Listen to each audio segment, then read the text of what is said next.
Oi, Ju. Deixa eu confirmar aqui, peraí. Opa, beleza. Ótimo. Então vamos lá. Agora sim, cheque de motores. Beleza, vamos retomar. Tem que recuperar 5 minutos aí na navegação, né, pessoal? Então, primeiro desculpa aí. Por isso que é bom a gente fazer ground school, né? A gente treina antes e aprende um pouco mais do que a gente vai voar. Acho que faltou um pouco de ground school do sistema aqui do YouTube.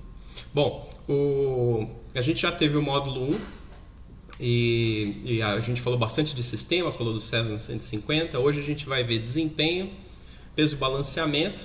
A gente vai fazer alguns exercícios também. No módulo 3, que é hoje também, a gente mostra detalhes da operação do Cessna 150 Mike, falar um pouco também de emergências. O Adam vai mostrar para a gente a parte de emergências e os checklists que a gente utiliza na escola para a operação do Cessna 150. Eu queria mostrar duas referências boas que eu recomendo. Uma é esse livro da ASA aqui, do Cessna 150, bastante completo. Utilizei algumas das figuras do livro. Ele é em inglês, mas acho que é uma ótima base para a gente. Mas esse aqui é o documento principal, tá, pessoal? Que é o manual mesmo da aeronave. Ele é o documento mestre para a operação da aeronave. Então, qualquer dúvida que a gente tenha, qualquer ponto que tenha que ser esclarecido, esse cara aqui tem que estar, inclusive, obrigatoriamente dentro da aeronave, né, quando for fazer o voo. Mas é um excelente material de consulta. E, embora a gente já tenha feito esse ground dezenas de vezes, sempre é uma oportunidade para a gente aprender alguma coisa. Então eu sempre tento trazer alguma novidade. Hoje a gente vai mostrar um pouco de formação de gelo em carburador, bem rápido. Então vamos lá, vamos entrar no material. Eu acho que o áudio não estava também funcionando quando eu me apresentei, tá? Eu sou o Gil, diretor da Aerotime. A gente fica aqui em Salvador, tá? E evidentemente a gente opera dois Cessna 150. Então vamos lá, pessoal. Deixa eu passar aqui pro... Acho que agora estão ouvindo, né? Oh, carambola. Para a parte dos controles do motor. Obrigado por terem avisado. Manete de potência, né? Serve justamente para a gente ver o quanto para controlar o quanto de ar que a gente permite o motor aspirar, tá? E a manete de mistura é para fazer o ajuste da relação ar-combustível. Na manete de potência, vocês vão ver aqui as rotações indicadas para diversas situações, né? Então, se a gente colocar a manete toda à frente, o motor ele deve chegar a 2.750 rotações por minuto, dependendo da carga e da velocidade relativa. O táxi, ele aqui está sugerido 1.100, mas olha que interessante, refrigeração em solo, então tem aqui a faixa de operação, mas eu quero chamar a atenção para o cheque de motor e marcha lenta. É importante que esses valores estejam dentro do parâmetro, né? Então, o que é a marcha lenta? Você puxa lá a manete de potência, recua ela completamente e o motor vai ter que funcionar nessa condição aqui, tá? Eventualmente, você vai querer puxar a manete de potência e não espera que aconteça o desligamento do motor, né? Interrupção do funcionamento do motor. Então, a marcha lenta tem que estar operando na faixa adequada para justamente poder fazer, para você poder garantir que o motor está dentro dos ajustes. A manete de mistura, você pode ajustar o quanto de combustível em relação ao ar vai ser colocado. Então a manete de mistura toda à frente vai ser a mistura rica. Quando a gente usa isso? Na decolagem, no pouso, que você quer garantir que o combustível vai estar presente ali para poder fazer a decolagem e o pouso, ou numa possível arremetida, né, durante o pouso. Ou controle, né, de potência mais ajustado. E a manete também pode ser recuada, e a gente chama empobrecer a mistura. Para que serve isso? Qual que é a utilidade de você ter esse controle da manete de mistura? O primeiro é que você reduzindo, ou empobrecendo a mistura, você vai reduzir o consumo de combustível. Para que eu quero reduzir o consumo de combustível? Primeiro é o custo, do combustível, mas o segundo, igualmente importante, é exatamente aumentar a autonomia da aeronave com um consumo mais baixo. E além disso, pessoal, o ponto ótimo da mistura, da relação ar-combustível, ele vai variando com a altitude. Então esse ajuste pode e deve ser indo feito ao longo da subida, enfim, durante o voo. Vamos explorar um pouquinho esse gráfico aqui, que ele ajuda a gente a entender como que é a resposta do motor, a resposta da aeronave, quando a gente trabalha com a manete de mistura. Tá? E a gente vai ver aqui como que é esse empobrecer a mistura, que todo mundo fala, vamos empobrecer a mistura. Então, aqui embaixo, mistura completamente rica, Então você vai ter o consumo de combustível na condição mais alta, bastante consumo de combustível. Agora olha que interessante aqui, a potência. Ela não vai estar no máximo de eficiência. Ela não vai estar a 100% de eficiência. Ela vai estar aqui a 90%, qualquer coisa nesse sentido. Então vai estar abaixo. Aqui nesse eixo a gente vê mistura totalmente rica e mistura o mais empobrecido possível. Se a gente começa a tirar a mistura, ou empobrecer a mistura, olha o que vai acontecer com a potência. A potência vai aumentar, isso mesmo. A gente vai melhorar a porcentagem de potência disponível para a aeronave. Quais são os efeitos disso? A temperatura do cabeçote e dos gases de escape vão aumentar. Então o motor começa a esquentar. Então esse é um ponto de atenção. O outro é exatamente o consumo. O consumo vai cair. Então quanto mais eu vou tirando aqui a mistura, empobrecendo a mistura, menor vai ser o consumo específico. E aí eu vou chegar num ponto, que esse é o ponto aqui muito interessante, que é o seguinte, e que é onde a gente opera, é onde a gente treina, onde os instrutores vão praticar com vocês, que é o ponto de máximo alcance de potência, ou onde a gente tem a melhor potência em termos de porcentagem. Como que a gente percebe isso aqui? Se eu vou tirando a mistura, como é que eu percebo que eu estou nesse ponto ótimo aqui, que eu estou tirando o máximo de potência do motor? A gente vai olhar o tacômetro, ou no ouvido mesmo. A gente consegue ouvir o motor, então ele vai começar a subir aqui a rotação até chegar nesse ponto e de repente ele começa a cair. Ele começou a cair, o que a gente vai fazer? Vai voltar um pouquinho a mistura e aí a gente vai estar nessa região aqui. Então como que a gente deve empobrecer a mistura? Puxar a manete de mistura até atingir o máximo de rotação e aí a gente começa a perceber uma queda. Pode ser visual, ali no tacômetro, olhando os RPMs do motor, ou no próprio ouvido. E você faz esse cross-check aí, tá? E aí volta um pouquinho até uma condição que vai estar nessa região. A gente poderia trabalhar numa condição abaixo? Sim, olha só. Daria para a gente trabalhar aqui onde o consumo de combustível seria ainda menor. Qual que é o problema disso? E por que a gente não opera nessa situação com as aeronaves da escola?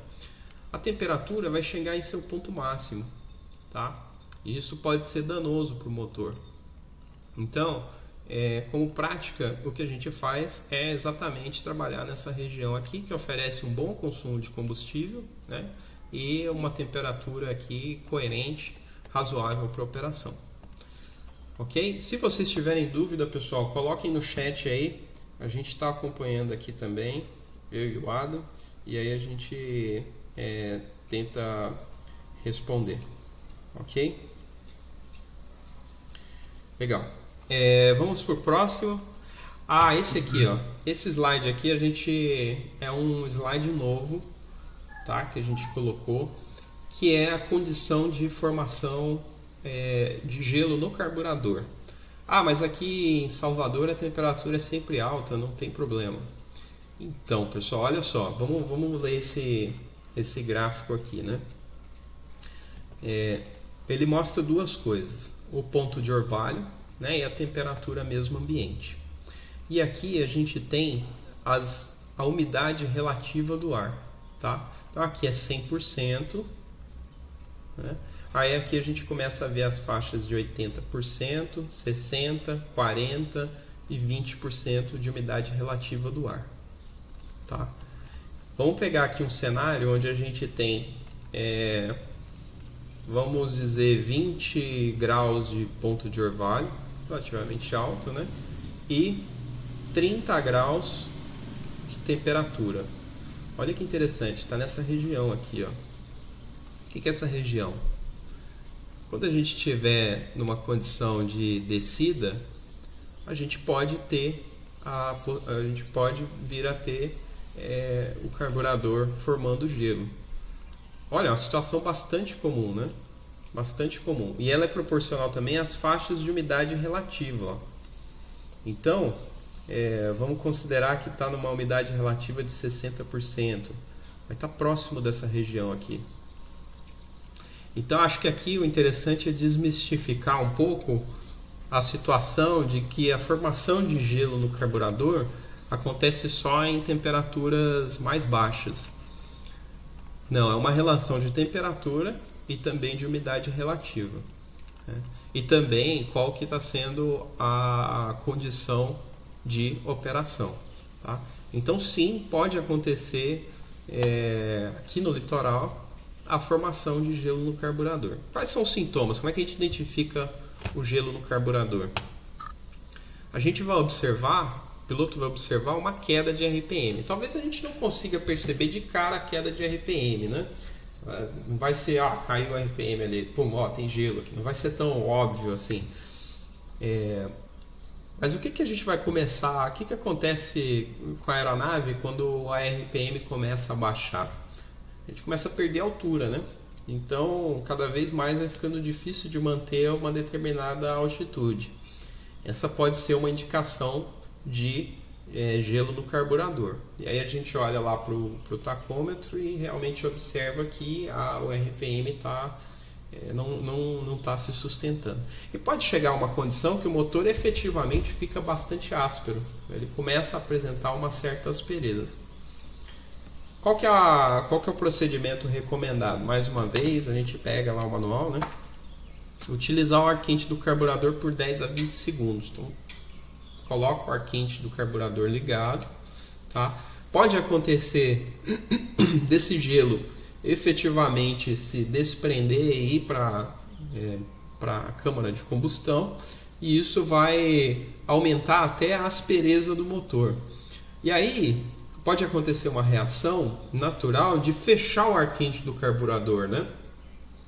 Porque se você baixou o ar quente e aí o motor ficou ainda mais áspero, começou a apresentar uma condição ainda mais crítica, intuitivamente você vai querer desligar o ar quente do carburador. E não é isso que deve ser feito.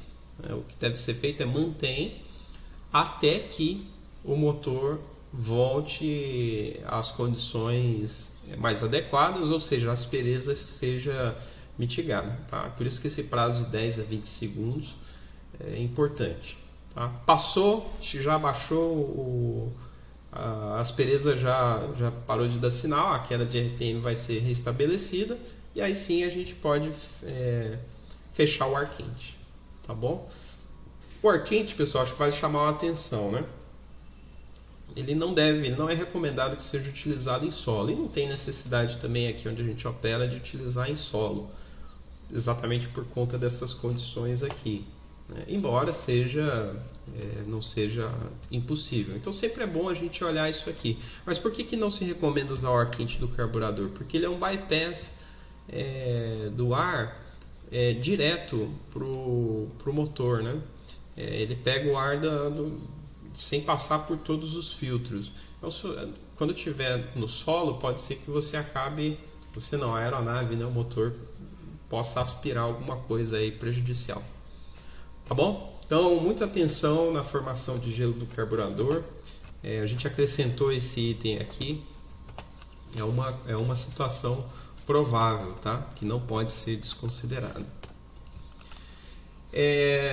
Vamos falar de performance de cruzeiro também. Acho que aqui é bem rápido, tá? Mas a performance de cruzeiro do Cessna 150 ela vai variar com a potência, vai variar com a altitude, vai variar exatamente com a mistura que está sendo colocada e também com o quanto de combustível está colocado na aeronave.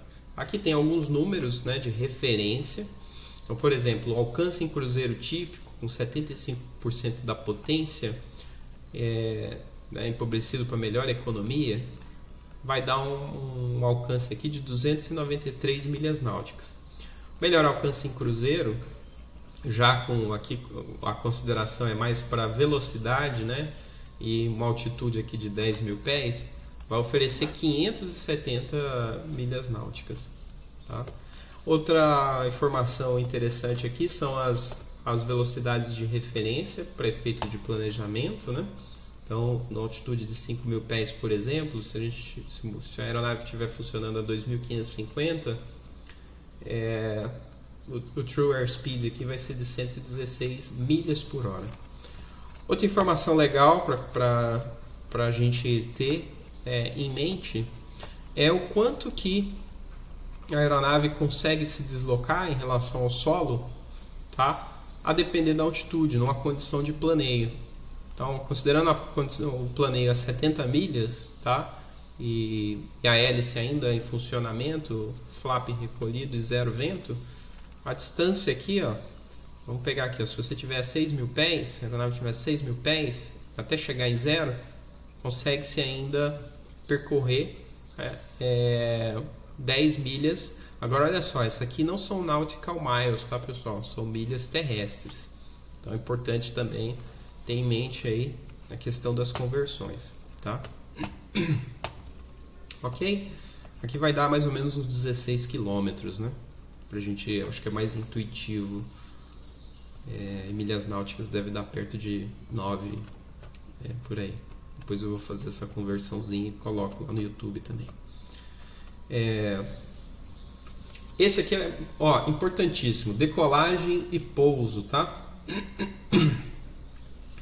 Então a decolagem do Cessna 150 Mike, embora o desenho aqui não seja de um Cessna, está parecendo um curisco com caldo em T, mas enfim, a decolagem do Cessna, a corrida de decolagem, é importante a gente entender essa diferença, é de 224 metros.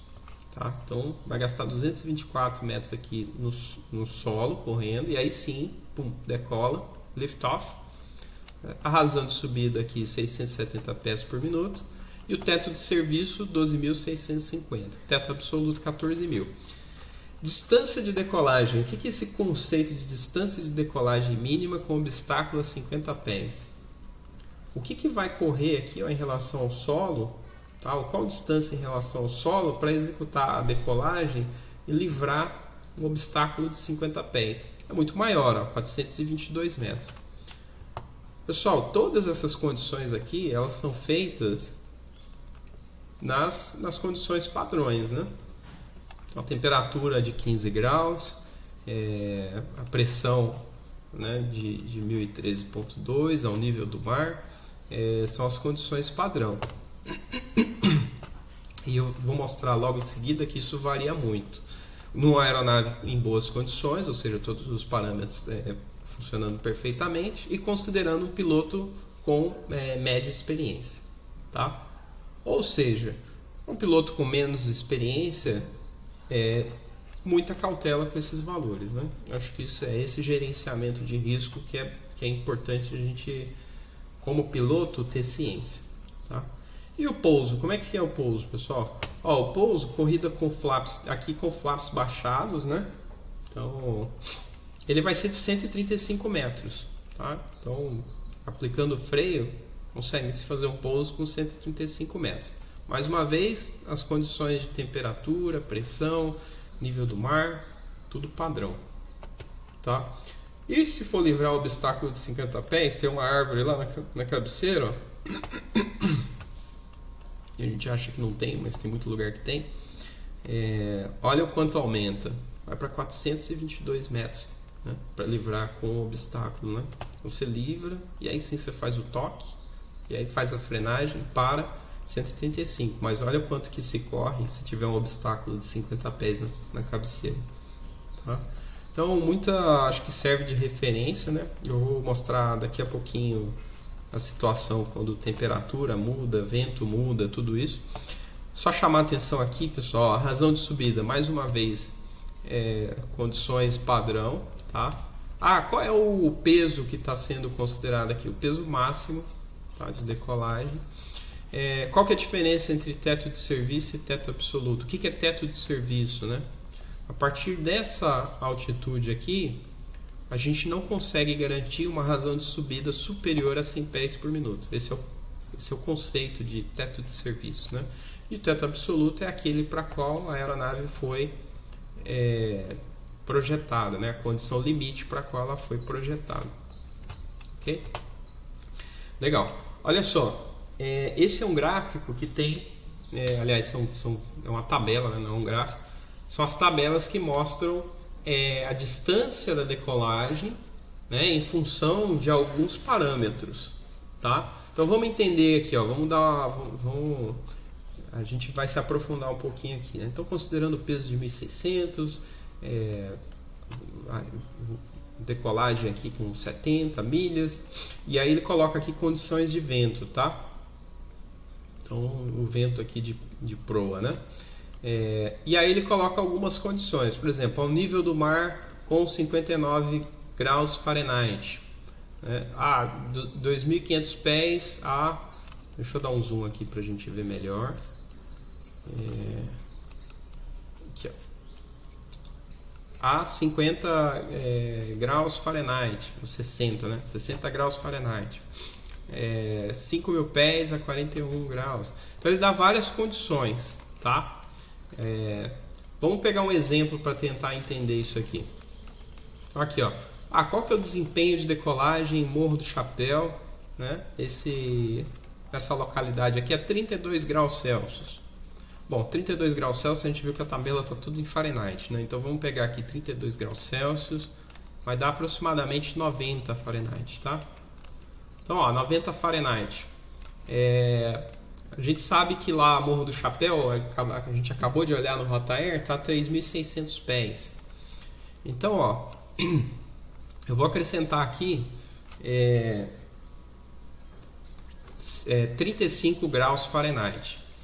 Se a gente acrescentar 35 graus, a distância de decolagem tem que subir 10%. Né? Então, já é um ponto aqui de atenção, né?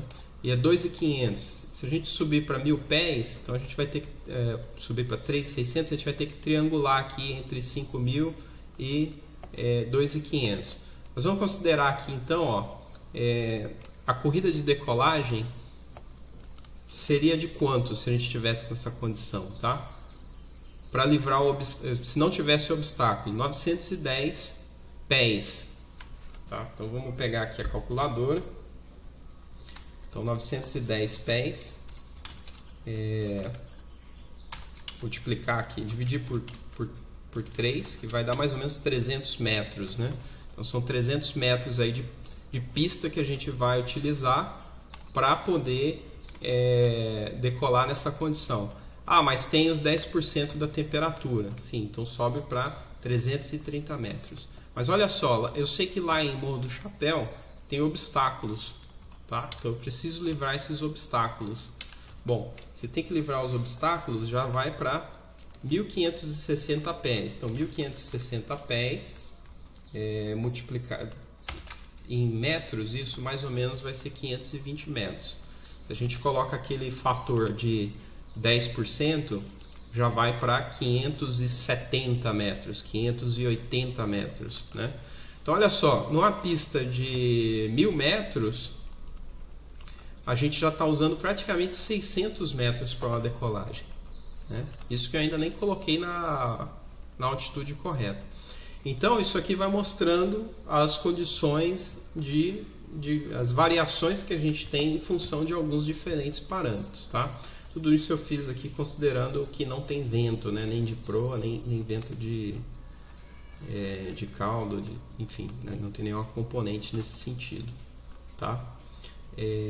Olha outra informação importante, para operação em grama, né, seco, né, coloca mais um pouquinho aqui, ó, increase distance by 7%, então mais 7%.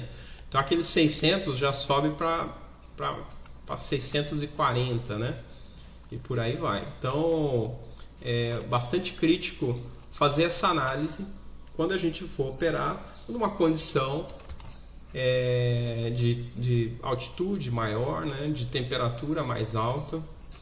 Então façam esse exercício aqui depois com outras, testem, né? Outras condições, que é bastante válido, tá bom? E tem a mesma coisa também para razão de subida, né? A razão de subida também vai variar ao longo da altitude, tá? E da temperatura. A gente vê ela aqui caindo, ó. Olha só. Lembra que a gente falou que era 670? 670 é o nível do mar, né? A temperatura padrão. Quando a gente já está lá em 5.000 pés, ó, já vai ser 470. Quando eu tiver 10.000 pés, vai ser 260 a razão de subida, né? Você vai querer subir para 11.000 pés, você vai levar aí 4 minutos. Então, atenção com isso também, tá? Mesma coisa aqui para o landing distance, também está disponível. Pessoal, agora vamos falar do stall. E normalmente, quando é falado stall, o pessoal crava duas condições específicas de stall, né? E relembrando bem rápido, embora não seja aula de teoria de voo, o que é o stall, né? É aquela condição onde a gente perde a sustentação da asa, né? E da aeronave e, enfim, a partir dali você passa a ser um projétil, né? E aí normalmente a gente aprende duas condições: o stall com flap e o stall sem flap, né? E as duas velocidades são diferentes, evidentemente, né?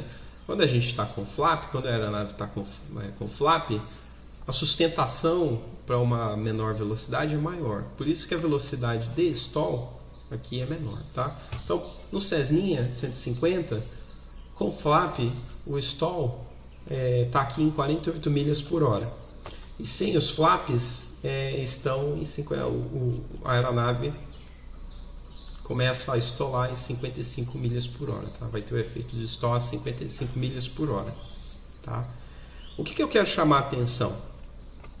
Isso é considerando a aeronave nivelada, tá? Eu estou com um F4 Corsair aqui, imaginem que é um Cessna, tá?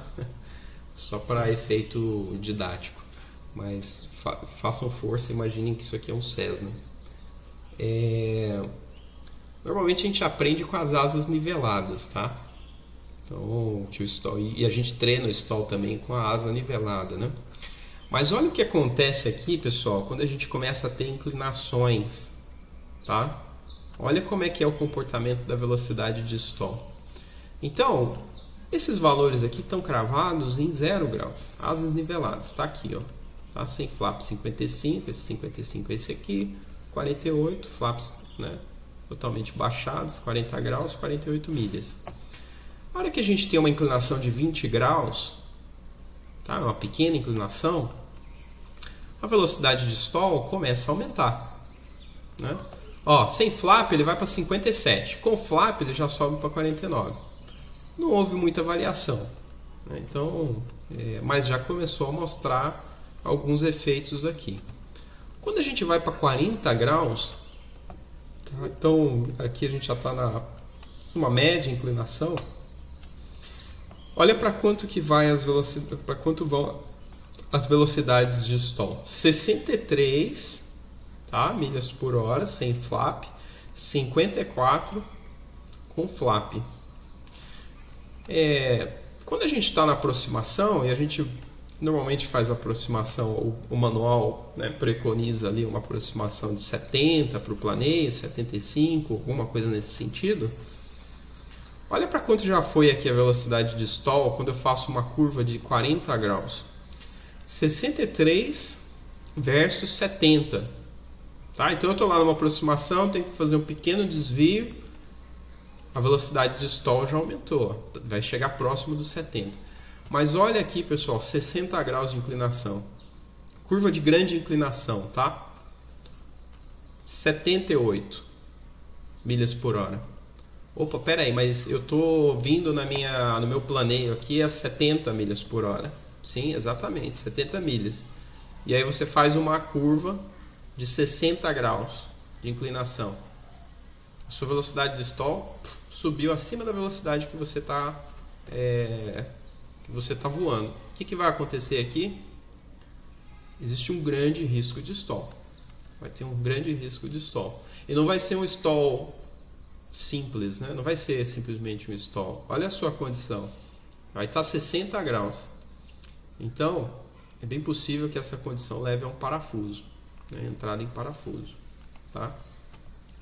Mesmo com flaps a 20 graus, ó, 70, e flaps a 40 graus, ou seja, todo baixado, 67. Então aqui, não canso de chamar a atenção nas curvas, né, sendo feitas a baixa velocidade. Tá? Seja para enquadrar uma pista, seja para desviar de algum pássaro, seja para tentar retornar a pista em caso de alguma pane.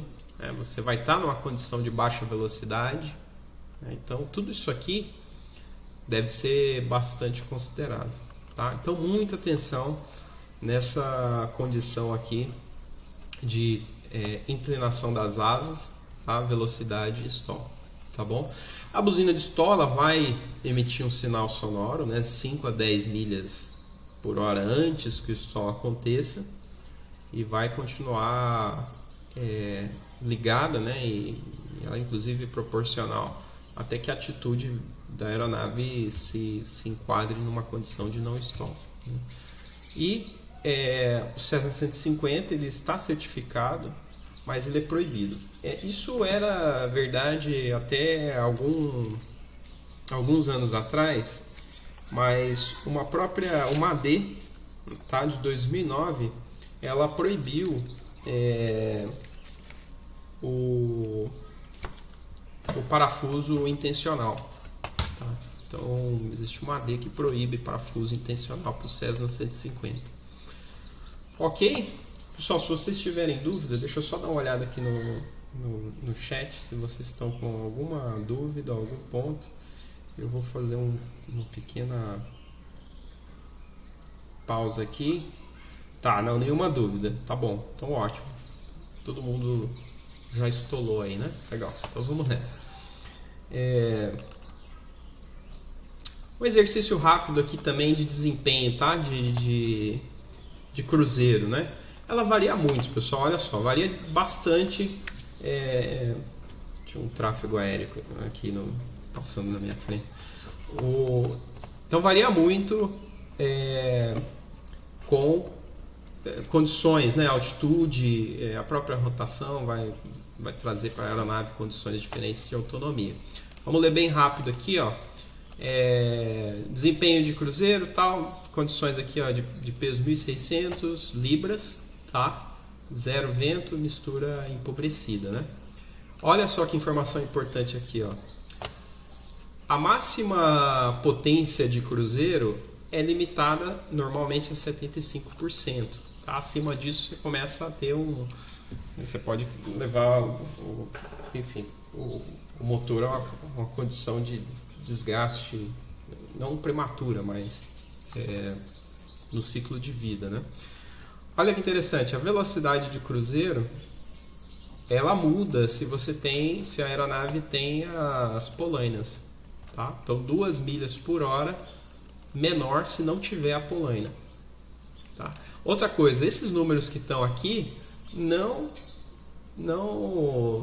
estão permitidos, no allowance, né? Então não estão previstos aqui decolagem, subida ou reserva, tá? Então assim, é uma conta A, B, quanto que dá para voar. Como se o avião já, igual o Flight Simulator, o avião já começa voando, né? Então, é nessa condição aí, com tanque cheio. Enfim, altitude, ó. Vamos pegar um exercício para olhar a tabela. Qual rotação, consumo e velocidade e alcance se a gente tiver 7.500, né, 7.500 pés com 62% de potência para o Cessna sem a polaina, tá? Sem a polaina. Então vamos lá. 7.500, tá aqui, ó. Tá vendo aqui, ó, altitude, 7.500, tá? Qual era a rotação mesmo? Ele está perguntando, mas ele deu outra dica, ó, 62% de potência. Então 7.500, 62, aqui, ó. Opa, já achei aqui, ó. Essa aqui é a porcentagem, 62% de potência. Então a rotação deve indicar 2.600. Como é que eu vou ajustar os 62% lá na manete de potência? É exatamente para isso que serve essa tabela. A indicação vai ser de 2.600, né? Então se a gente quiser operar a aeronave nessa condição de 62, coloca 2.600 lá na manete de potência. A hora que o contagiro der 2.600, em teoria a aeronave vai estar rodando com 62% de desempenho, tá? de percentagem, né? de potência. Aqui ele mostra já, ó, a velocidade, então 114, né? Então já respondi a velocidade, 114. Opa, pera aí, tem um detalhe, hein? Sem polainas. Quanto que perde? Perde 2 milhas por hora. Opa, então de 114 vai para 112, tá? Isso não vai fazer diferença no meu planejamento. São 2 milhas por hora, né? Se for um voo de 4 horas, então já tem uma diferença aí de algumas milhas, né? Que podem fazer a diferença, né? 4 vezes 2, 8 milhas.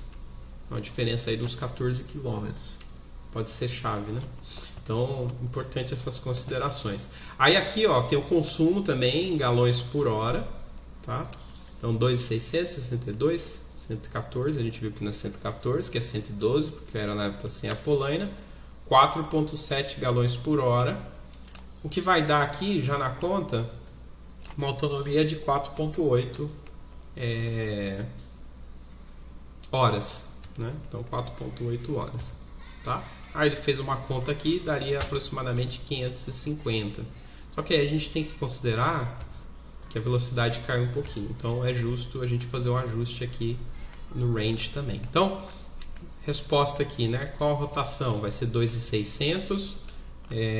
O consumo vai ser 4.7 galões por hora, né?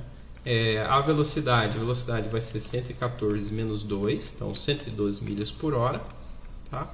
E o alcance vai ser o 550, vale descontar também aqui a velocidade, a mesma relação da velocidade, então vai ser 550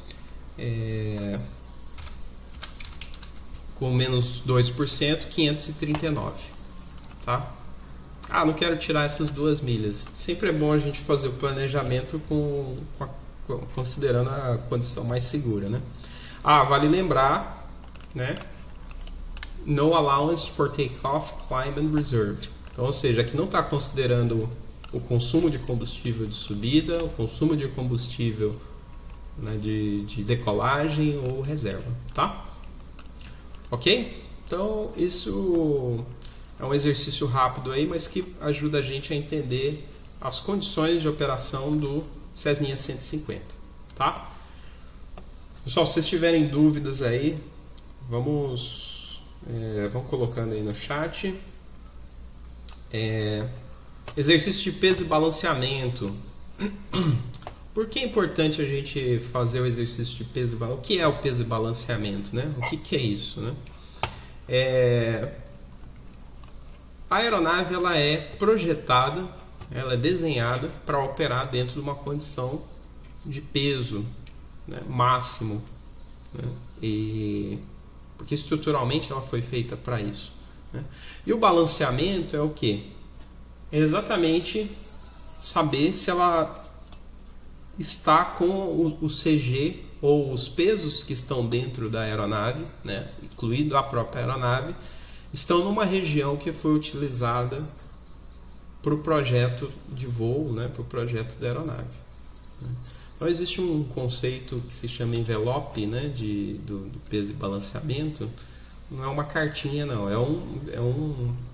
é no espaço, né, uma região onde a gente tem que ter o CG da aeronave, né, ou seja, todos os pesos, considerando o próprio, estariam concentrados ali naquela região.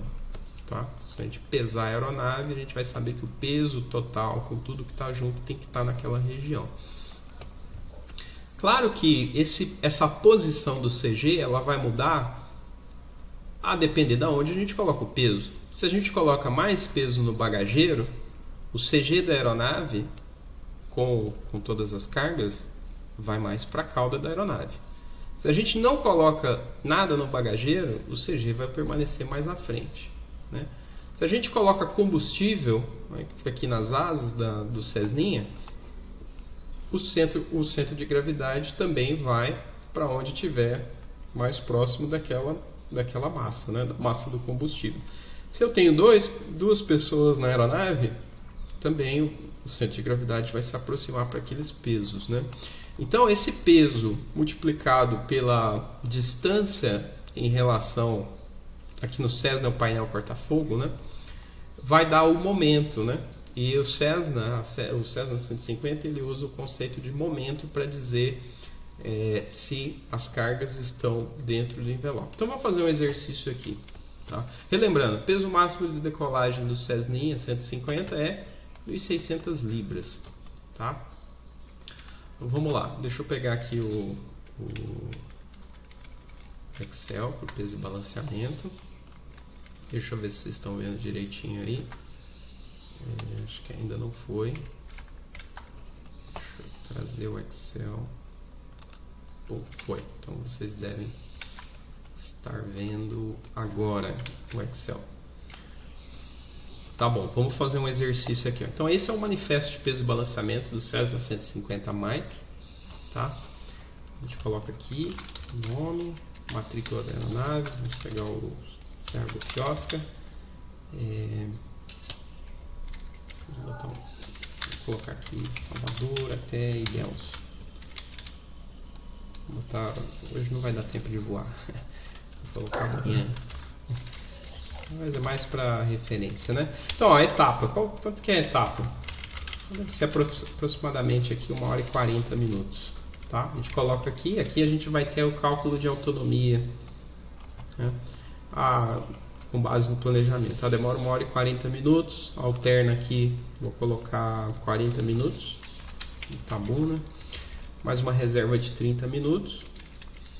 Essa planilha já vai calculando pra gente. Ó. Olha que legal. 1h40 ele já jogou aqui. Ó. Você vai precisar de 41 litros e 67. Tá? Alternativa mais 16,67 litros. Reserva mais 2,50. Tá? Aqui ele está considerando um consumo de 25 litros por hora. Tem aqui as considerações. Ó. Consumo específico 25 litros por hora.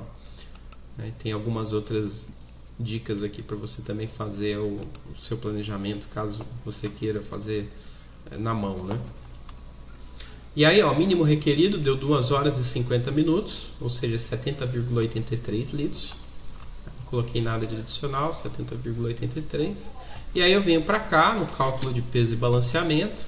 Aqui já tem o peso da aeronave, ó, 990. E olha só, pessoal, 990 libras, tá?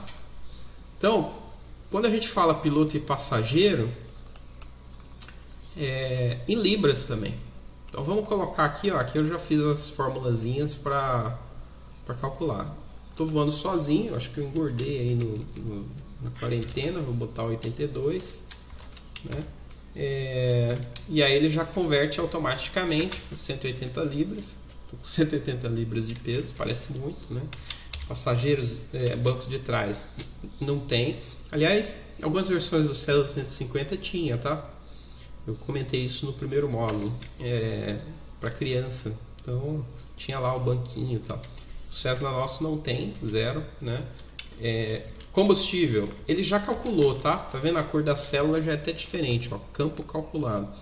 Ele trouxe 70 litros aqui para libras, fez a conversão de 70 litros, desculpa, para libras. Então ele está com 112 libras de combustível, né? E aí aqui 40 libras também de peso no bagageiro. Qual que é o peso máximo do bagageiro do Cessninha 150? É 120 libras, tá? Acho que aqui não está escrito isso em lugar nenhum, talvez seja algo interessante para colocar aqui. Então, olha só, peso máximo de peso de decolagem, ficou o peso atual de decolagem, né, real, 1.323 libras. Qual que é o máximo? 1.600. Opa, tô dentro pelo menos da condição de peso, tá? Aonde que esses pesos ficam na aeronave? Olha só, a própria aeronave, o CG dela, se tiver tudo vazio, se não tiver os passageiros, não tiver o combustível, não tiver ninguém no bagageiro, nada no bagageiro, nada no bagageiro, fica 33 polegadas de distância do painel corta-fogo, tá? O piloto e o passageiro fica atrás do painel corta-fogo, óbvio, né? Passageiro aqui não importa, é 0. Porque não tem passageiro, e o combustível fica 42, então o combustível fica ainda atrás do piloto e passageiro, né, o CG do combustível. E o bagageiro fica lá atrás, 64 polegadas, fica bem lá atrás, né, da aeronave. Então, ó, os pesos a gente vai colocando, né? E tudo isso aí vai gerando momento, né? O que é o momento? É esse peso multiplicado pela posição que ele está em relação ao painel corta-fogo. Então, 3.000, aqui tem os momentos calculados. Então, eu tenho uma condição aqui de 47.000 libras polegada de momento. São unidades meio que a gente não está habituado, né? Porque a gente está muito habituado com Newton, metro e tudo mais. Mas para que a gente fez essa conta aqui, né? Duas coisas são importantes no peso e balanceamento. O primeiro tem que estar existe um peso máximo de decolagem e evidentemente a gente tem que estar abaixo, né, ou no peso máximo de decolagem. Então o peso atual não pode passar disso, né? Estruturalmente a aeronave não foi feita para isso, os controles de voo não foram feitos para isso, então tem que estar abaixo do peso máximo de decolagem. Segundo ponto, esse braço, né, esse momento resultante de todos esses pesos e distâncias, eles têm que estar no tal do envelope que a gente falou. Aí aqui embaixo ele já calcula o envelope, ele já mostra o tal do envelope aqui, ó,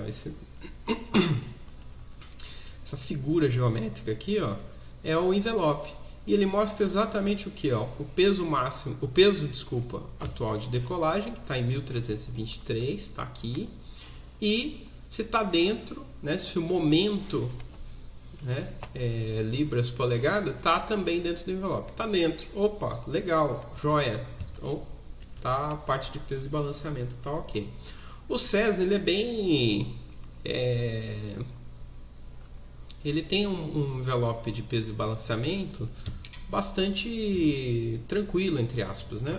O que costuma ser mais crítico aí é a questão do peso máximo. Deixa eu dar um exemplo aqui, ó. Vou colocar um cara de igual massa, né, aqui do lado, para não dizer outra coisa. Então, ó, tem dois eus lá. Já subiu para 361 libras. Olha para quanto foi o peso máximo de decolagem, 1503, ó. Opa, já subiu, tá? Ainda está dentro, ok. Eu quero fazer um voo para Porto Seguro, um pouquinho mais longe. Então vou botar aqui, ó, 2 horas e 10 minutos, tá? Eu estou quase no limite de combustível, né? 83, né? Então já está bem cheião o tanque aí, ó. Foi para 1523. Ainda tá beleza. Mas se eu vou para Porto Seguro, tem que levar uma mala, né? 40 libras não é muita coisa. Então, também vou levar, sei lá, algum equipamento. Então, vamos colocar aqui, ó, 80 libras. Opa, ainda tá 1563. Não, vou usar o máximo, 120. Olha só, passou. Tá vendo? Ixi, ó, saiu fora. Então, não dá pra abusar, né? Então não pode. Não sai o voo, tá fora. né? Voo cancelado. O que eu vou e faço? Posso ir solo. Eu vou solo. Não quero ninguém. Pô. Tá aqui, ó. Beleza. Mas olha só, tá bem no limite aqui, né? Mas ele tem essa... Ele tem um envelope bastante razoável. Como eu falei, tem... acho que o que vale mesmo de ponto de atenção bastante é o peso máximo, né? Então pegar um Inva aí um pouquinho mais forte, né? Opa, já foi, ó. Já foi, tá vendo? Vamos pegar uma pessoa bem leve. 55 vai voar solo, tá? 121 e não tem nada no bagageiro, tem o mínimo lá no bagageiro, 20. E vai voar um pouquinho aqui, ó. Vai fazer um voo curto. Uma alternativa aqui com 20. Então você pode ir brincando aqui, vendo, né? Tá dentro também, tá vendo? Então, isso aqui é obrigatório, tá, pessoal? Todo voo tem que ter o manifesto de desbalanceamento, tem que ser feito e no voo apresenta-se, né, e leva essa documentação. A gente tem um aplicativo, eu não coloquei aqui, mas a gente tem um aplicativo da Aerotime que pode servir como uma boa análise inicial. Você joga lá no aplicativo os pesos, ele já vai dar um green light se está dentro ou não, tá? Mas esse é o manifesto efetivo que a gente usa, tá? E precisa estar preenchido, ok? Pessoal, se vocês tiverem dúvidas aí, vão jogando no chat e eu tento eu e o Adam, a gente tenta ir esclarecendo, tá? Eu ia fazer um intervalo, mas como a decolagem saiu 10 minutos atrasada aí por conta na hora que a gente fez o cheque de magnetos, eu vou continuar. Vamos levando aí e daqui a pouco a gente chega no destino final, a gente almoça, tá? Legal, peso e balanceamento coberto. Vamos entrar então no módulo 3, tá? Operação da aeronave. Vou passar a parte de operação da aeronave e aí o Adam cobre emergências e checklist. Tudo bem? Então, falar das velocidades típicas e limites de velocidade. Pessoal, lembra lá do stall que a gente falou? Aqui na escola, até para fins de simplicidade, a gente trabalha com a velocidade tanto de decolagem e de aproximação um pouquinho mais alta do que cravado no nominal, tá? Então, a gente adota 80 milhas por hora para decolagem, tá? O cruzeiro aí, ó, 100 milhas por hora, um valor de referência, né? E a aproximação 80 milhas, tá? Esse asterisco é justamente que isso é uma informação do operador. Isso é com base na análise de gerenciamento de risco que a gente fez, a gente coloca essa condição aqui, tá? Outra, a gente opera num aeródromo com pistas bem amplas, então tá bem coerente com o nosso ambiente de instrução, ok? Então 80, 100, 80, né? Tá aqui o SGO que daqui a pouco chega pra gente. Aqui, ó, tem algumas informações importantíssimas sobre as limitações de velocidade. Então, velocidade nunca exceder 162 milhas por hora, tá? Não se pode exceder essa velocidade. Se houver uma situação onde essa velocidade é excedida, a aeronave tem que entrar numa inspeção, numa manutenção. Para que serve isso aqui? O que limita isso aqui? Toda a parte estrutural, toda a parte de projeto foi feita para 162 milhas por hora, tá? Então, em nenhuma condição a gente deve exceder. Acho que isso aqui é bem claro, né? Aí tem essas duas aqui, que acho que vale a gente explicar a diferença. A primeira é a velocidade máxima de cruzeiro estrutural, né? Então isso aqui é o seguinte, é a velocidade que você pode ainda trabalhar em cruzeiro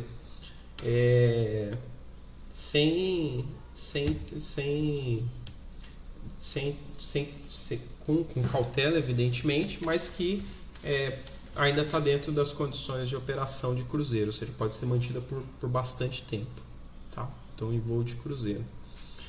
Aí aqui embaixo tem a velocidade de manobra, né? O Design Maneuvering Speed aqui de 109. Isso aqui é o seguinte, a partir dessa velocidade aqui não se pode fazer movimentos abruptos, né, nos controles. É também aonde se estabelece a velocidade para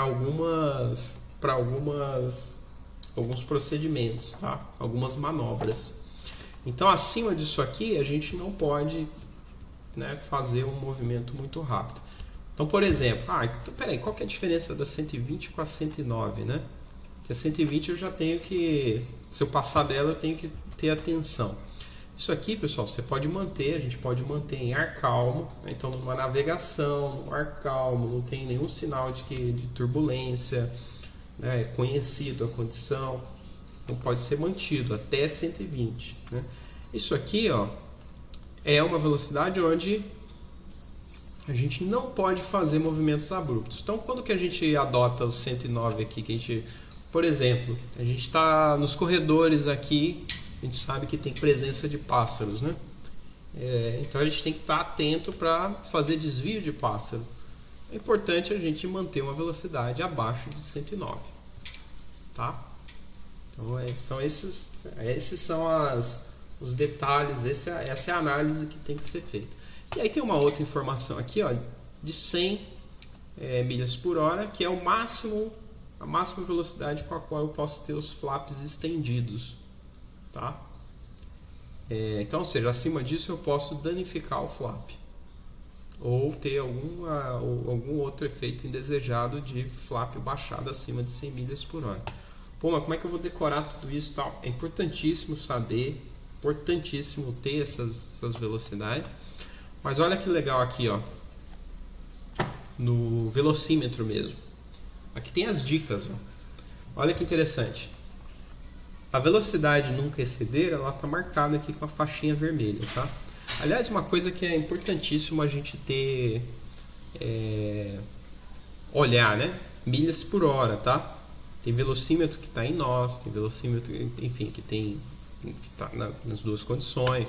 Então, é importante, a primeira coisa é verificar qual é a unidade aqui, né, de medida que está sendo utilizada. Então, milhas por hora aqui. A velocidade não exceder está marcado, ó, vermelhinho. A velocidade máxima de cruzeiro estrutural permitida, 120. Então, ó, e aí ele tem essa faixa amarela, né? Então, passou aqui, ó, tem que ser com cautela. Tem que ser com bastante cautela, tá? Não é para uma condição de cruzeiro, não é para uma condição constante. E aqui, ó, a gente tem a faixa verde, né? A famosa faixa verde, mais uma faixa verde. E aí, olha que interessante, como é que eu sei qual que é a velocidade máxima dos flaps estendidos? Tem essa faixinha branca aqui, ó. Tá vendo? Então ela para exatamente no 100.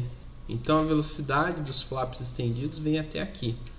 E olha que interessante, outra dica muito bacana, ó. Lembra das velocidades de stall? E que a gente sempre... E que a gente grava duas, né? A velocidade de stall com flap e sem flap. Olha só, no flap ele vem até onde a gente teria a velocidade de stall do flap. Vamos relembrar lá qual que é a velocidade de stall com flap? 48 milhas. E sem flap, 55. Olha só aqui, ó. 55. Tá vendo? Ó, sem flap é verdinho. Com flap é o branquinho aqui, ó. Vai até o 48. Tá vendo? Então são outras duas dicas importantes aqui. O stall, você sabe as velocidades do stall, mais uma vez nivelado, né? Com as asas niveladas. Então aqui também, tá? Então acho que foi a dica importante. Aí, claro, existe importantíssimo a gente mostrar as velocidades para as operações seguras, né? Então, algumas a gente já mencionou, né? E aqui tudo com base no manual mesmo de operação, né? Então, a gente já viu, né? Para máximo estrutural 120, normal é 100. O glide aqui, ó, no manual é 70, mas lembra lá qual que é a operação que a gente está estabelecendo? 80, tá? Para ter um pouquinho de margem, né? E por aí vai, tá? Então é importantíssimo.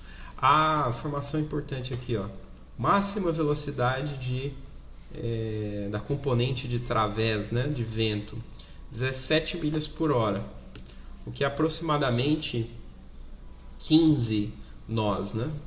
Então, isso no pouso. Então, a aeronave ela é certificada para fazer pouso até 15 nós de componente de través, tá? Ou 17 milhas, tá? Como a gente está falando em milhas, 17 milhas. Por que eu chamo a atenção para 15 nós? Porque vai ser passado pelo controle, pela comunicação em nós, tá? Então é bom a gente marcar também o 15 nós, tá bom? Legal, aí aqui tem mais alguns indicadores de operação, né, caso a gente vá fazer um pour off land, né, um pouso sem potência, então 70 milhas é o planeio, e aí a hora do pouso 58 milhas com flap 40 graus, tá? Pessoal, deixa eu ver se tem algum ponto aqui no chat, aí eu tento já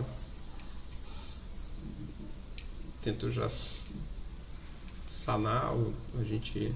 Tá, não, acho que tá beleza. Legal, por enquanto nenhum comentário aqui. Eu vou passar a bola para você, Adam, para falar de emergências, tá? E do nosso checklist. E aí acho que a gente vai conseguir terminar dentro da nossa previsão, que é bacana. Beleza. Tá contigo, cara. Beleza, valeu, Gil. Bom, pessoal, bom dia novamente. Bom, a gente vai falar agora, basicamente, sobre quais são os tipos de emergência, embora sejam algumas, a gente vai tentar focar nas mais comuns. E, no final das contas, elas vão resultar quase que numa mesma consequência, certo? Então, a gente vai tentar esclarecer um pouquinho aqui para vocês quais são esses tipos de emergência que a gente considera mais comum e como que a gente vai lidar com cada caso, certo?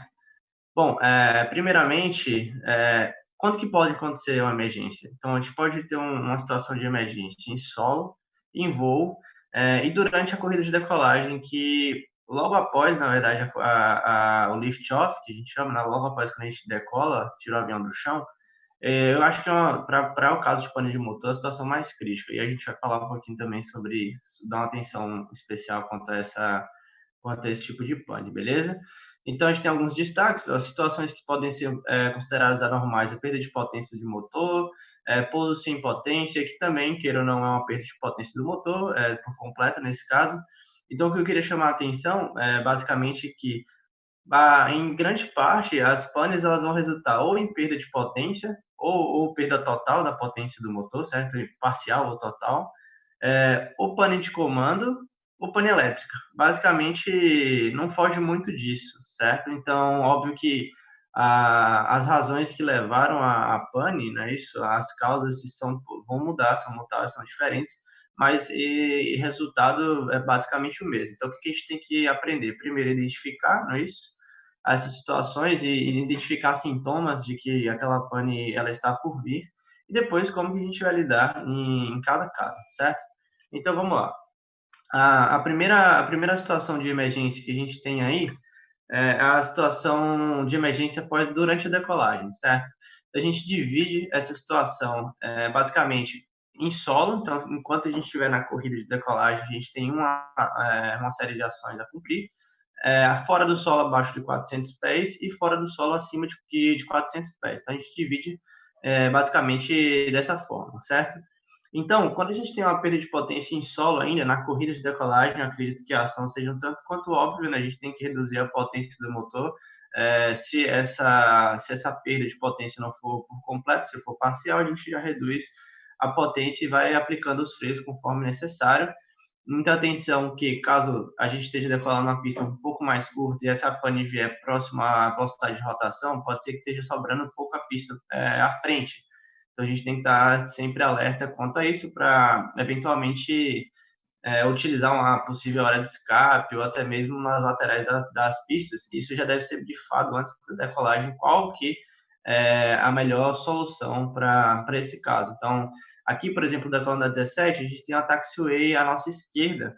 E, então, se a gente, digamos que não foi perda de motor, a gente já botou a decolagem por obstáculo na pista. A gente tem que evitar, ou tenta pelo menos evitar, o escape para a esquerda por conta da taxiway. Pode haver algum veículo, pode haver alguma aeronave, então tudo isso a gente faz um briefing antes da decolagem, certo? Briefando todas essas situações aqui. Então, a segunda situação de pane durante a decolagem é abaixo de 400 pés, se a gente tiver pista à frente ainda, no caso aqui a 17 é uma pista consideravelmente grande para nosso tipo de aeronave, a 10 nem se fala, né? Dá para pousar umas 3.000 vezes lá nela. Então, se a gente tiver ainda a pista à frente, a gente vai pousar na pista à frente, aplica full flap, né, da nariz embaixo, pousa à frente. E acima de 400 pés, galera, a gente vai verificar a possibilidade de retorno. E aí eu volto para quando a gente tem essa pane abaixo de 400 pés, por que a gente não tenta retornar para a pista? O Gil falou sobre velocidades de stall, isso é bastante importante, tanto é que a gente está falando aqui de novo sobre esse assunto. Muitos acidentes aconteceram quando a gente teve uma pane abaixo de 400 pés e o piloto tentou voltar para a pista.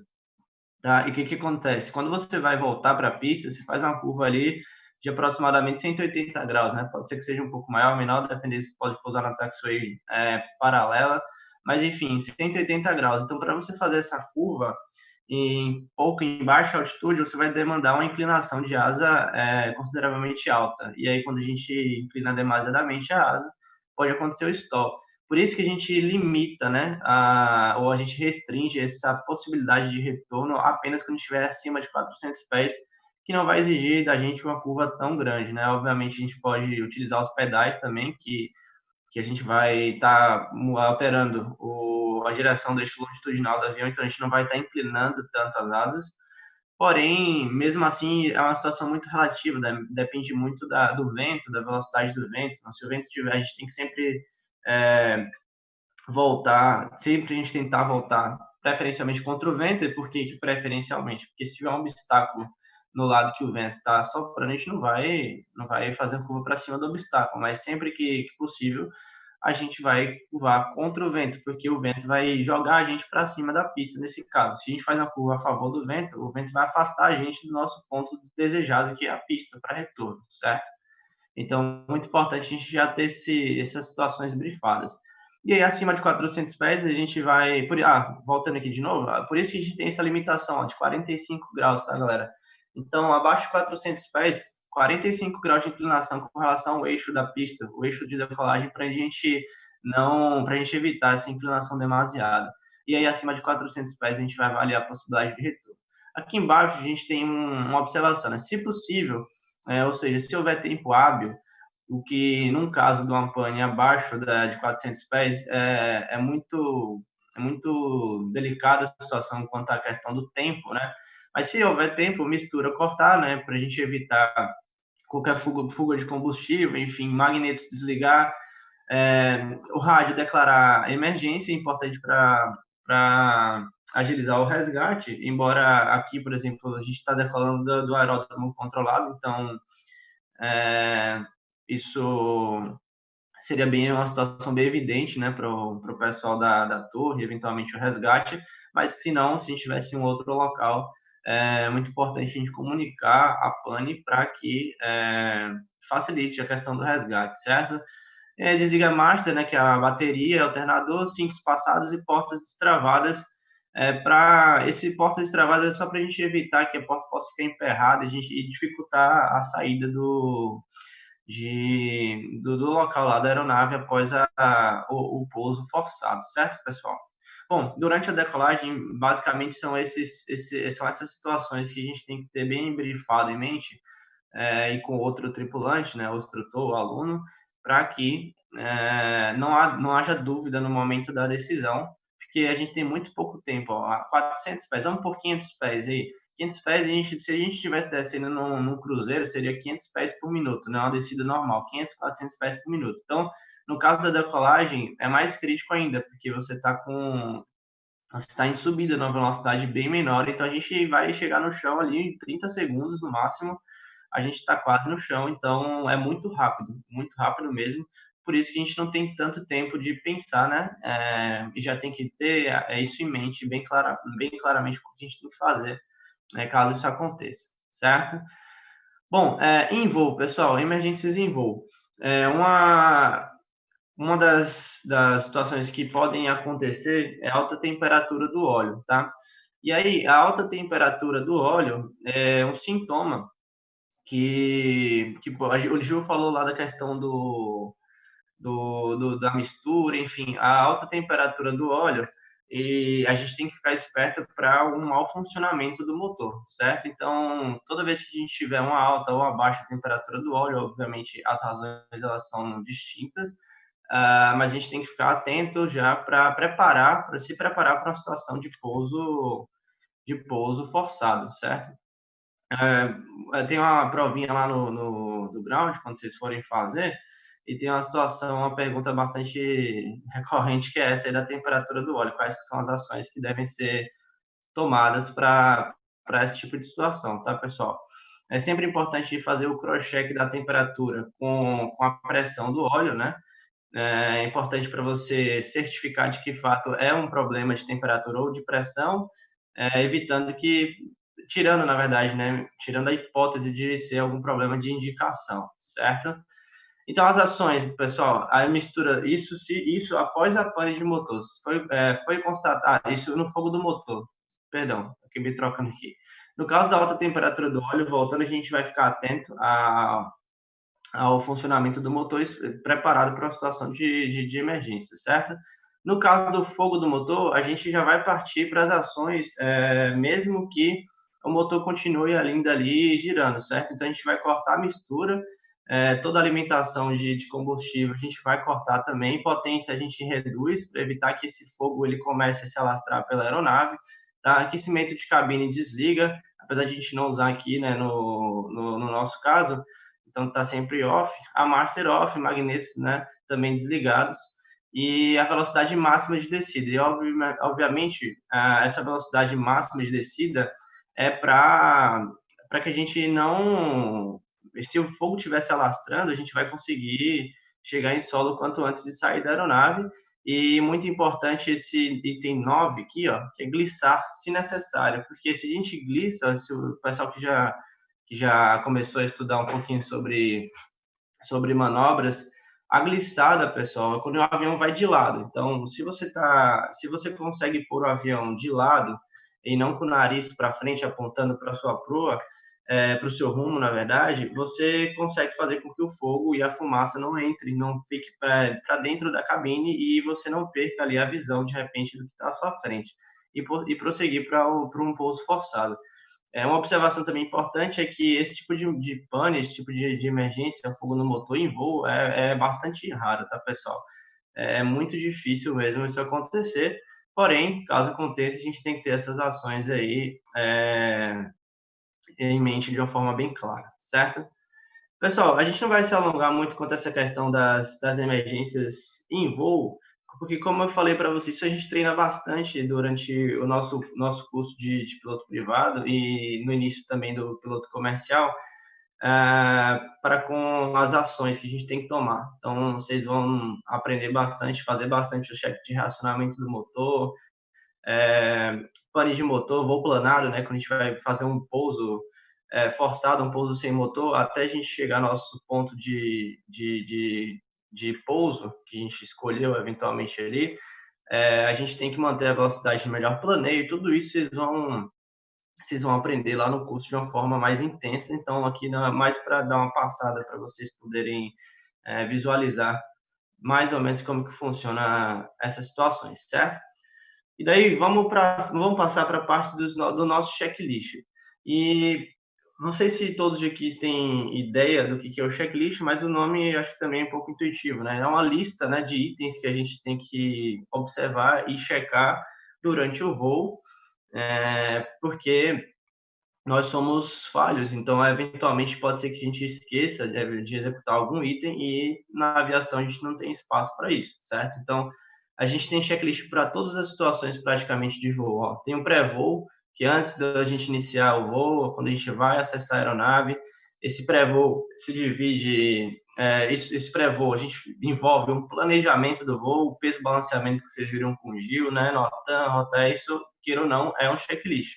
Quando a gente vai para a aeronave, a gente divide esse checklist na parte de cabine, que é a parte interna, onde a gente vai verificar se a instrumentação da aeronave está ok, se tem alguma anormalidade dentro da cabine, e depois a gente parte para a parte externa, e é onde a gente vai verificar toda a fuselagem da aeronave, a gente vai verificar combustível, motor, quantidade de óleo que a gente tem para poder seguir para o voo, certo? Terminado essa parte externa, a gente tem um checklist para todas as fases ali, desde o acionamento, a partida, após a partida, táxi, etc. Tá?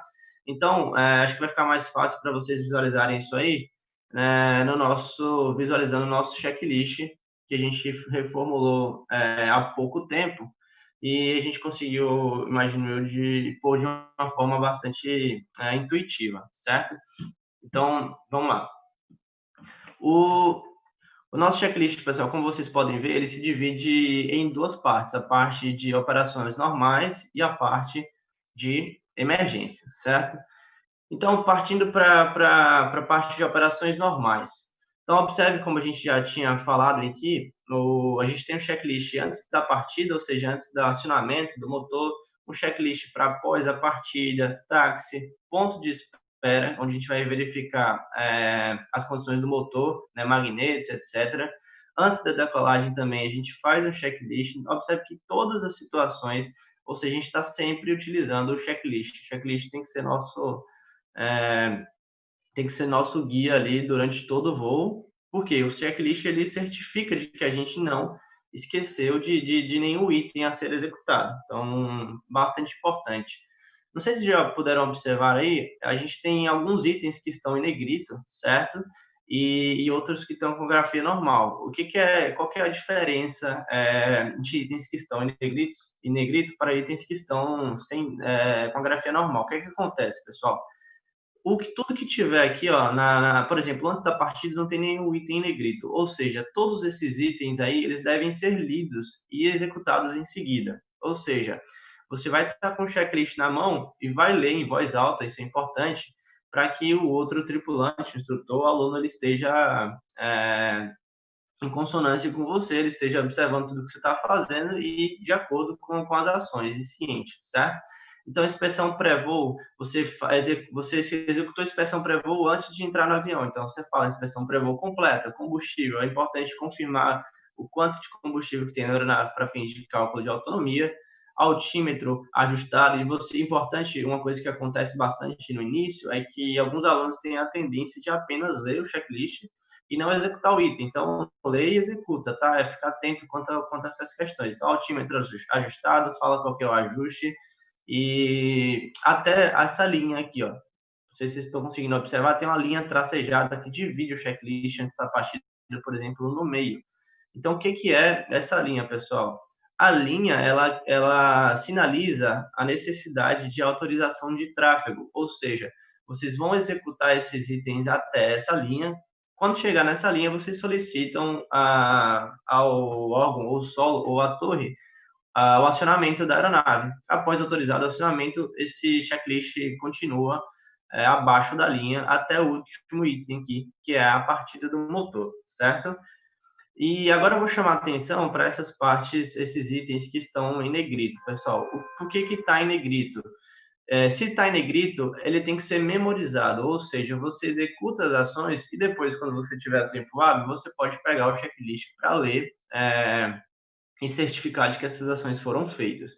E aí, por quê? Mas por que está em negrito? Por que eu tenho que memorizar? Bom, se vocês observarem, são situações onde a gente precisa de atenção, tá? A gente não pode dividir a atenção, ou então porque esses itens eles precisam ser executados de forma ágil, então a gente não teria tempo, ou o tempo seria mais curto para identificar alguma anormalidade, que é o caso do após a partida aqui, ó.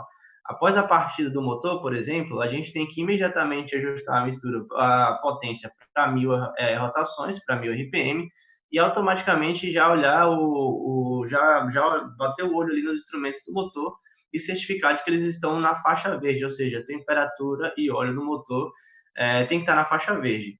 Né? Caso isso não aconteça, no período de 20 a 30 segundos, a gente já vai cortar o motor e nem segue com os checklists, com os outros itens do checklist. Por isso que está em negrito. Então, após a partida, de imediato a gente já executa essas verificações e após continua com o checklist abaixo. Tá? Outra situação aqui, ó, por exemplo, após a decolagem.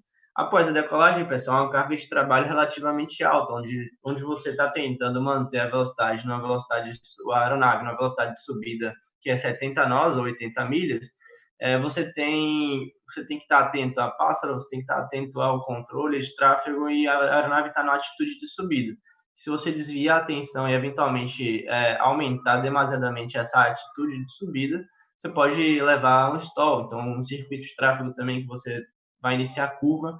É importante que a gente não desvie nossa atenção para ler o checklist. Então a gente executa os itens que são lidos e que são memorizados, perdão, e depois, quando você tiver tempo hábil, você pode ler para certificar de que essas ações foram executadas por completo, certo?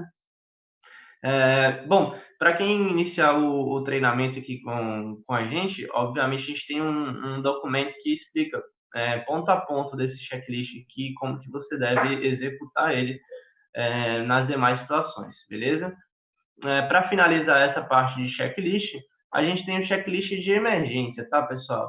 O checklist de emergência, a gente tem ele aqui todo descrito, né? As situações de pane mais comuns, embora elas tenham que estar memorizadas, tá, pessoal? A gente tem que ter esse checklist de emergência a bordo, obviamente, ele fica no verso do checklist das operações normais, porém, o instrutor, principalmente, ele vai ter a ciência de todas essas situações que podem acontecer, eles têm a ciência das ações a serem tomadas, o checklist de emergência, é importante que o aluno, por exemplo, numa situação de pane, enquanto o instrutor executa, verifica se tudo, a execução tá correta e se o instrutor, o INVA, nessa situação, ele não esqueceu de algum item, tá? Como eu falei para vocês, embora seja bastante intuitivo, porque se tratando de sistemas, o Cessna 150 é um avião bem simples, então vocês vão observar que as ações elas se coincidem muito nas diversas situações, tá, pessoal? Bom, acho que dos checklists e das emergências é isso. A gente não tem por que se prolongar demasiadamente aqui, uma vez que a gente não está vivenciando na prática. Mas isso aqui é importante para vocês terem uma ideia, para vocês terem uma noção de como que funciona toda essa parte de verificação durante o voo, a importância do checklist. Então, o que deve ser lido, tem que ser lido porque tem um motivo. E o que é memorizado, tem que ser memorizado. Então, por mais que você tenha 3.000 horas de voo no avião, enfim, uma vasta experiência, não é porque você sabe de qual que você vai deixar de ler. Então, você tem que ler, independente da sua experiência, da quantidade de voos que você fez naquele avião, porque pode ser que um dia você eventualmente possa esquecer, não está muito bem naquele dia, e aí pode resultar numa situação não muito agradável. Beleza, pessoal? Gil, acho que é isso. Tem mais alguma coisa aí? É isso aí, Adam. Muito bom passado aí tanto a parte de emergência quanto o checklist. Muito bem feito, né? O checklist, acho que é um diferencial de fato. E agora, nada do que a gente está passando super bacana. Nada do que a gente está passando aqui, evidentemente, vai substituir a instrução prática, o estudo constante. Então, acho que aqui é só um exercício para a gente trazer um pouco mais de consciência situacional, tá? Pessoal, era isso que a gente tinha. Se vocês quiserem, eu vou disponibilizar aqui o código da prova, tá? É um QR Code, coloca lá a câmera e aí você pode fazer a prova do ground. E ela é necessária para quem for voar na escola, tá? Com os Cessninhas 150 e o Sierra Golf Oscar e o Bravo Tango Lima. A gente não tem a gravação do módulo 1 porque a gente fez o módulo 1 no Zoom. Então, evidentemente, tem boa parte da prova está no módulo 1. Mas quem quiser tentar aí, pode fazer. A gente, para emitir o certificado, tem ainda 1 hora de nacelle, tá? Então, quem quiser o certificado, por conta de como a gente certificou no nosso regulamento ground, ainda precisa de 1 hora lá no avião. O que eu não acho que vai ser sofrimento para ninguém, muito pelo contrário. Acho que todo mundo gosta de ver o avião. Então, quem tiver interesse em ir lá no avião, pode marcar com a gente nos telefones. Eu vou colocar o telefone. Quem já se sentir apto a fazer a prova, pode jogar no QR Code aí. Tá bom? Eu vou deixar a prova aberta até o fim da tarde. Depois eu fecho, né, justamente para não ficar lá, para a gente ter um controle de quem está fazendo as provas. E para encerrar, agradecer o Adam aí por mais uma vez ajudar muito no ground, enriquecer demais, e principalmente vocês que acompanharam ao vivo, né? Óbvio que a gente vai deixar esse material disponível para quem quiser consultar no YouTube. Eu vou só fazer as edições lá para tirar a parte que eu estava transmitindo às cegas, né? Onde eu estava com o transponder aí em 7600. Mas fica disponível. Obrigado vocês por terem participado. E é isso aí. A gente está disponível aí para poder voar, tá bom? Então é isso. Ada, quer mais algum último ponto aí de agradecimento? Senão a gente fecha. Não, Wilson, é isso mesmo. Sem enfatizar a importância de a gente estar sempre estudando o aeronave, por mais que eu mesmo na instrução a gente voa quase que todo dia, mas é sempre relevante a gente estar voltando, dando estudada, né? Porque às vezes a gente consegue ter um novo entendimento de uma situação ou relembrar de algum conceito. E é isso aí, agradecer o pessoal aí que esteve com a gente nesse sábado. Valeu, pessoal, obrigado. Legal. Obrigado, pessoal, e bons voos para vocês, tá bom? Tchau, tchau.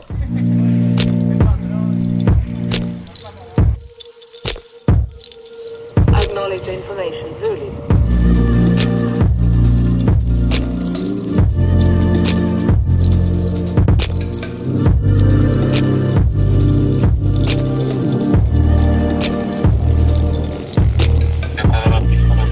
Primeira curva à esquerda, corredor forte, restrito a 1 na 1010.